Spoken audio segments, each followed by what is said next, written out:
Hi అండి. Welcome to Arunasri recipes. నేను మీ అరుణశ్రీ. మన ఛానల్‌లో రెసిపీ వచ్చేసి నేనైతే బీట్రూట్ చట్నీ చేశానండి. టేస్ట్ చాలా చాలా బావుంటుంది. అలాగే బీట్రూట్ తినని వాళ్ళు కూడా ఇలా మనం చట్నీ చేసుకొని తింటే హెల్త్‌కి కూడా చాలా మంచిది కదండీ. సో, మీరు ఒక్కసారి ఈ విధంగా ట్రై చేసి చూడండి. ఎక్కడ బీట్రూట్ స్మెల్ అనేదే ఉండదు.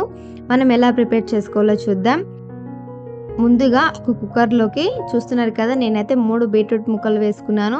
అలాగే 2 ఎల్లిపాయలు, 3 చింతకాయలండి. మీరు కావాలంటే చింతపండు కూడా వేసుకోవచ్చు. కొన్ని వాటర్ వేసి ఒక్కటే విజిల్ రానివ్వాలండి.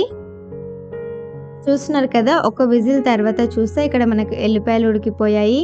అలాగే బీట్రూట్ ముక్కలు కూడా దాదాపు ఉడికిపోయాయండి. ఇక్కడ చింతకాయలు కూడా మెత్తగా ఉడికిపోయాయి.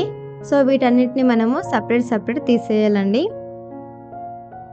ఇలా తీసేసి స్టవ్ పైన ఒక కడాయి పెట్టుకొని అందులోకి 2 స్పూన్ల ఆయిల్ వేసుకొని ఫస్ట్ ఇందులోకి మనము ఓన్లీ బీట్రూట్ ముక్కలే నీళ్ళతో సహా వేసేసుకోవాలండి. ఇలా వేసుకున్న తర్వాత మనము ఒకసారి అంతా బాగా కలిపేసుకొని ఇప్పుడు ఇందులోకి నేనైతే కారానికి సరిపడా పచ్చిమిర్చి వేసుకుంటున్నాను. మీరు పచ్చిమిర్చి నచ్చకపోతే ఎండుమిర్చి అయినా వేసుకోవచ్చండి. ఇలా పచ్చిమిర్చి వేసుకొని ఒకసారి అంతా బాగా కలిపేసుకుందాము. ఇలా కలుపుకున్న తర్వాత మనం ఇందాక ఉడికించుకున్న ఎల్లిపాయలండి, 2 ఎల్లిపాయలు పొట్టు తీసి వేసేసుకుంటున్నాను. ఆ తర్వాత చింతకాయల పులుపు కూడా ఇందులోనే వేసుకుంటున్నాను. మీకు ఇలా చింతకాయలు నచ్చకపోతే చింతపండు కూడా వేసుకోవచ్చండి. కానీ 2 పులుపే కాబట్టి ఇలా చింతకాయలు వేసుకుంటే ఇంకొంచెం డిఫరెంట్ ఫ్లేవర్‌తో చాలా బావుంటుందని నేను వేశాను. ఇప్పుడు ఇందులోకి పావు టీ స్పూన్ పసుపు, అలాగే రుచికి సరిపడా సాల్ట్, 2 స్పూన్ల వరకు జీలకర్ర వేసుకున్నాను. సో, ఇలా జీలకర్ర వేసుకున్న తర్వాత ఇంకొంచెం టేస్ట్ బాగా రావాలని కొన్ని ధనియాలు వేసానండి. ఇలా ఇవన్నీ వేసేసుకొని ఈ చింతపులుపు వేసాం కదండి, ఆ పులుపు అంతా బాగా ఇంకిపోయి ఇదంతా బాగా మగ్గేంత వరకు మంటని మీడియం ఫ్లేమ్‌లో పెట్టుకొని నిదానంగా కలుపుతూ మనము ఇదంతా బాగా ఉడికించుకోవాలి. ఇలా వాటర్ అన్నీ ఇంకిపోయిన తర్వాత చివరిలోకి గుప్పెడంత కొత్తిమీర వేసుకొని ఈ ఆకు కూడా బాగా మగ్గేంత వరకు మూత పెట్టి 2-3 నిమిషాల పాటు మంటని మీడియం ఫ్లేమ్‌లో పెట్టుకొని మగ్గించుకుంటే సరిపోతుందండి. సో, మనకు చూస్తున్నారు కదా! ఇలా ఫస్ట్ మనము ఈ మిశ్రమాన్ని అంతా ఈ విధంగా రెడీ చేసుకొని ఒక గిన్నెలోకి తీసేసుకొని ఇదంతా పూర్తిగా చల్లారనివ్వాలండి. మనం ఈ విధంగా ఉడికించుకొని ఫ్రై చేసుకుంటే అస్సలు బీట్రూట్ స్మెల్ అనేదే రాదండి.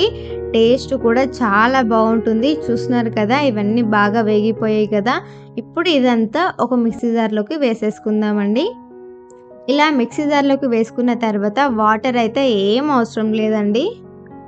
వాటర్ వేయకుండానే మనం మధ్య మధ్యలో కలుపుతూ మెత్తని పేస్ట్‌లా మిక్సీకి పట్టుకోవాలి. చూస్తున్నారు కదా! ఈ విధంగా ఉంటే సరిపోతుందండి.